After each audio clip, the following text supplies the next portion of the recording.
Il y a 80 ans, sous l'égide de Jean Moulin, les forces combattantes françaises se réunissaient à Paris afin de coordonner l'action de la résistance et préparer la libération du pays sous occupation nazie.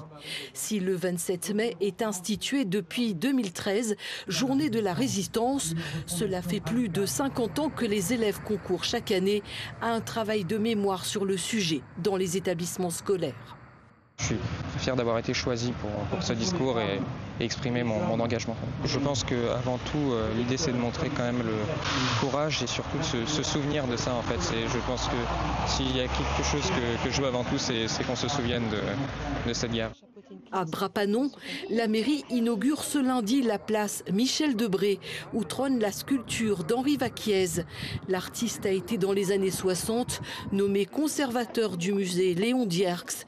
Mais avant sa vie réunionnaise, cet officier d'infanterie a laissé son nom dans l'histoire de la résistance française, comme le raconte son fils Bernard. Mon père a fait toute la guerre, il est rentré par le rang dans l'armée au moment de la déclaration de guerre. Et 6 ans après, il a fini comme officier supérieur. Et enfin, à la fin de la guerre, il a commandé un réseau de résistance dans le sud de la France. Son père, Henri Vaquiez, a échappé à la Gestapo et à l'exécution. Quand on lit les citations de la Croix de guerre et de la médaille de la Résistance, c'est vraiment quelqu'un qui est allé, comme on dit, au charbon. Il a été blessé 2 fois.